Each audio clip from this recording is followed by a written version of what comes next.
Okay, 4 practical electrical measurement lab में होने के बाद में आज जो है अपना 5वां प्रैक्टिकल है। 5वां प्रैक्टिकल का नाम है extend the range of ammeter and volt meter. यानी वोल्ट मीटर और अमीटर जो है वो जिस रेंज तक मेज़र करते हैं उसकी रेंज को बढ़ाना। यानी अगर 5 एम्पियर तक कोई भी अमीटर मेज़र करता है करंट को, तो उसको 10 एम्पियर तक, 8 एम्पियर तक, 15 एम्पियर तक बढ़ा सकते हैं उसकी रेंज को, ठीक है ना, 50 एम्पियर तक, 100 एम्पियर तक। तो किस तरीके से बढ़ाएंगे वो आज हम इस प्रैक्टिकल में सीखेंगे। दूसरा है वोल्ट मीटर की रेंज को भी बढ़ाना। उसके लिए भी वोल्टेज जो है, जैसे 250 वोल्ट है तो उसको 500 वोल्ट, 1000 वोल्ट, ठीक है ना, और मतलब काफ़ी ज़्यादा रेंज तक जो होता है ना वोल्टेज, उस रेंज को मेज़र करने के लिए हम वोल्ट मीटर की रेंज को कैसे बढ़ा सकते हैं, ठीक है ना। तो उसको बढ़ाने के 2 तरीके से ही आपको उस जो रेंज जो है वो बढ़ाने के 2 तरीके से वो है प्रैक्टिकल।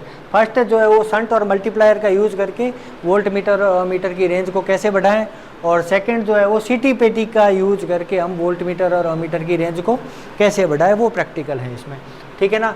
तो सबसे पहले पहला जो ऑब्जेक्टिव अपना हो गया है, ऑब्जेक्टिव अपना यही है कि वोल्ट मीटर और मीटर को रेंज को बढ़ाना मल्टीप्लायर और शंट का यूज़ करके, और सेकंड जो है वो है सीटी और पीटी। यानी सीटी मीन्स करंट ट्रांसफॉर्मर। ये एक प्रकार का ट्रांसफॉर्मर ही होता है। अगर अपने को करंट मेज़र करनी है तो सीटी का यूज़ करते हैं, और वोल्टेज मेज़र करना होता है तो हम पीटी का यूज़ करते हैं, ठीक है। इन दोनों का यूज़ करते हुए हम नॉर्मल जो वोल्ट मीटर और अमीटर है उसकी रेंज को हम बढ़ाएंगे, ठीक है।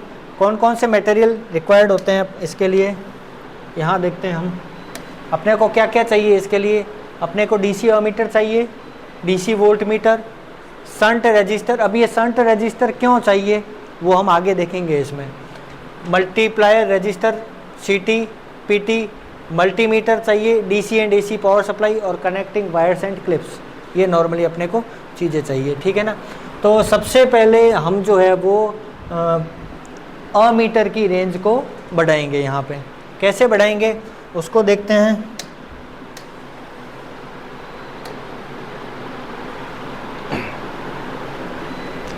अमीटर नॉर्मली क्या होता है, ये जैसे मैं बनाता हूँ, ये अपना मीटर है अमीटर। इसकी अपने को क्या करनी है, रेंज बढ़ानी है। नॉर्मली हम अमीटर कहाँ कनेक्ट करते हैं, सीरीज में। हम अमीटर को सीरीज में कनेक्ट करते हैं, जितनी उसमें से करंट फ्लो होती है वो रीडिंग बता देता है। 5 एम्पियर, 10 एम्पियर, 15 एम्पियर जो भी है करंट, उसको सीरीज में कनेक्ट करते हैं। अब अपने को इस अमीटर की रेंज को बढ़ाना है, ठीक है ना। तो हम क्या करेंगे, a low resistance connected in parallel with the ammeter. इस अमीटर के पैरेलल में हम लो रेजिस्टर कनेक्ट करके इसकी रेंज को बढ़ाएंगे। कैसे बढ़ेगी रेंज, देखो ये हमने यहाँ RA कनेक्ट किया। अब मान लिया पहले कितनी करंट जा रही थी, 5 एम्पियर की करंट डायरेक्ट इसमें से जा रही थी, यहाँ से ऐसे 5 एम्पियर करंट निकल रही थी बाहर, ठीक है ना। अब क्या होगा, ये करंट जो है वो डिवाइड हो गई। करंट क्या हो गया, डिवाइड हो गई। अब कुछ करंट इसमें से जाएगी, कुछ करंट इसमें से जाएगी। ये लो रेजिस्टेंस है तो करंट ज़्यादा जाएगी, तो टोटल जो है वो ये पूरा का पूरा एक अमीटर जो है वो बन गया। अब क्या होगा, ये 5 एम्पियर तक की करंट इसमें से फ्लो हो सकती थी। अब जितनी करंट इसमें से भी कुछ करंट जाएगी, क्योंकि हमने एक पैरेलल में शंट कनेक्ट किया है लो रेजिस्टेंस, ठीक है ना। तो कुछ करंट इसमें से भी जाएगी, तो वो टोटल मिलकर के जो करंट होगी ना वो अब ये इस अमीटर की रीडिंग होगी। तो यहाँ से अपने को ये पता चल रहा है कि इसकी रेंज जो है वो क्या हो गई, बढ़ गई है। देखिए, a low resistance connected in parallel with the ammeter, it diverts a portion of current. यानी इस करंट का जो कुछ पोर्शन जो होता है उसको डाइवर्ट कर देता है, allowing the ammeter to measure higher current than its original range. इसकी जो ओरिजिनल रेंज थी उससे ज़्यादा ये करंट को मेजर कर रहा है, ठीक है। The shunt resistor value is chosen based on the extend range required. अब ये हमने जो रजिस्टर जो शंट में लगाया है इसकी वैल्यू किस पे डिपेंड करेगी, हमको इसकी कितनी रेंज बढ़ानी है। हम नॉर्मली ये हम जो है वो प्रैक्टिकल में पढ़ रहे हैं, थ्योरेटिकली में इसका एक पूरी कैलकुलेशन होगी। उसकी जो ये RA जो है, जो हम पैरेलल में जो शंट कनेक्ट कर रहे हैं ना RA, उसकी कितनी वैल्यू होगी उसका एक फिक्स फॉर्मूला निकलेगा, ठीक है। और इसी तरह से अगर अपने को वोल्ट मीटर की रेंज बढ़ानी है तो वोल्ट मीटर की रेंज बढ़ाने के लिए वोल्ट मीटर के सीरीज में एक हाई वैल्यू का रजिस्टर हम कनेक्ट करते हैं। हाई वैल्यू का रजिस्टर क्या करेगा?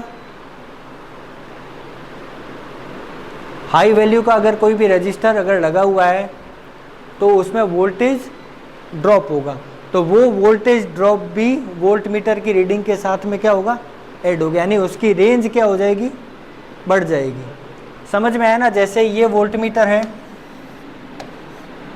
नॉर्मली इसमें कितना वोल्टेज ड्रॉप हो रहा था? 250 वोल्ट। अब हमने सीरीज में इसके मल्टीप्लायर लगा दिया high resistance, multiplier high resistance का, ये RV, ठीक है ना? तो अब ये जो टोटल वोल्टेज मेजर करेगा वो कितना करेगा? ये जितना वोल्टेज मेजर कर रहा था इसकी जितनी रेंज थी वो, साथ में इसमें जो वोल्टेज ड्रॉप हो रहा है वो, हाई वैल्यू का रेजिस्टेंस लगाया है ना, RV सीरीज में कनेक्ट किया है, तो इसमें भी तो वोल्टेज ड्रॉप होगा, तो दोनों का ऐड होकर के वोल्टेज बढ़ता है, यानी इसकी रेंज क्या हो गई? बढ़ गई। अब RV की वैल्यू के लिए भी कैलकुलेशंस हैं। समझ में आया आपको? ठीक है, ये तो हो गया। हम अब अपने को यहाँ ये चीज़ ध्यान रखनी है कि अगर हमको मीटर की रेंज बढ़ानी है, मीटर की रेंज बढ़ानी है, तो अपने को क्या कनेक्ट करना पड़ेगा? एक रेजिस्टेंस, एक रजिस्टर कनेक्ट करना पड़ेगा। कौन सी वैल्यू का? Low value register. कहाँ कनेक्ट करना पड़ेगा? पैरेलल में। पैरेलल में रजिस्टर कनेक्ट किया तो उसको क्या बोलते हैं? शंट। यानी कि मीटर के पैरेलल में एक लो वैल्यू रजिस्टर को कनेक्ट करके हम मीटर की रेंज को बढ़ा सकते हैं। और वोल्ट मीटर की रेंज को बढ़ाना है तो हम वोल्ट मीटर के सीरीज में एक हाई वैल्यू का रजिस्टर, जिसको क्या बोलते हैं अपन? मल्टीप्लायर, कनेक्ट करके हम वोल्ट मीटर की रेंज को बढ़ा सकते हैं। समझ में आया आपको? ओके। अब इसी तरीके से हमने अपना जो फर्स्ट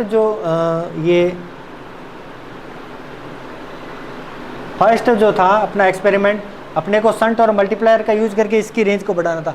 अब हम CTPT का यूज करके नॉर्मल मीटर और वोल्ट मीटर की रेंज को हम बढ़ाएंगे। अब क्या होती है CTPT, कैसे काम करती है, क्या होता है?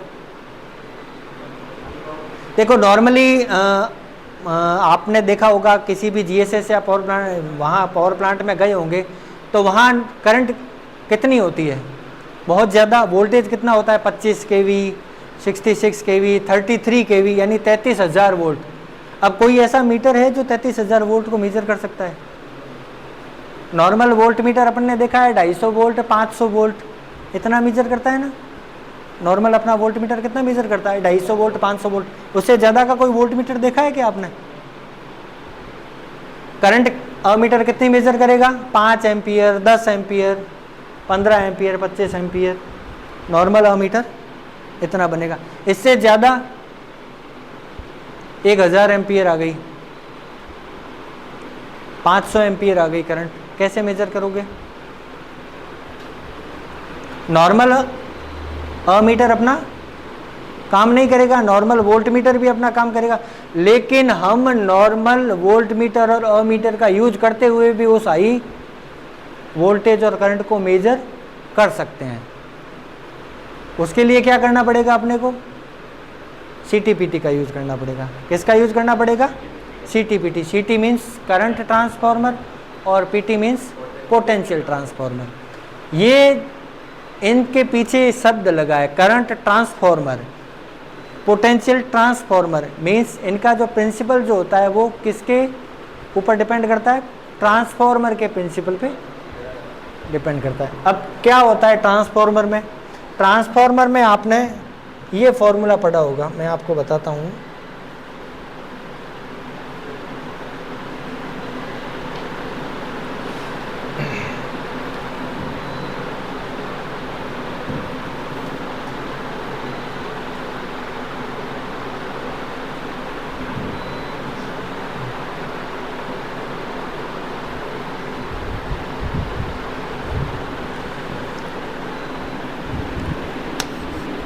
V2 upon V1 is equal to I1 upon I2।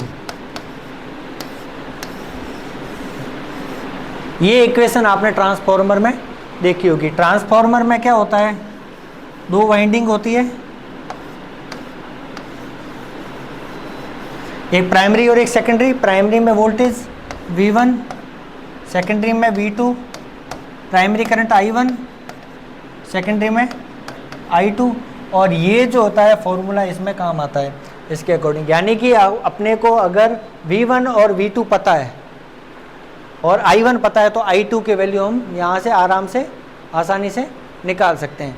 CT में क्या होता है, करंट ट्रांसफॉर्मर में क्या होता है, करंट ट्रांसफॉर्मर की प्राइमरी वाइंडिंग जो होती है ना, करंट ट्रांसफॉर्मर की प्राइमरी वाइंडिंग में एक टर्न होता है, जो नॉर्मल वायर चलता है ना वो वायर होता है। ये डायग्राम में आपको दिख रहा होगा,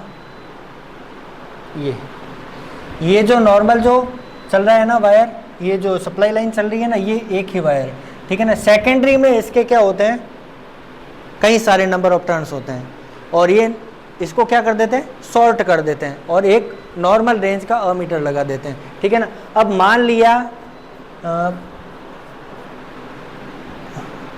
आप इसके साथ में एक और चीज़ जोड़ो, N2/N1। प्राइमरी में नंबर ऑफ टर्न्स कितने होते हैं, एक, मीन्स N1 कितना है, एक।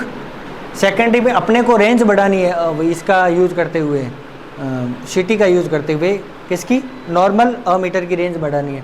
तो हम क्या करेंगे,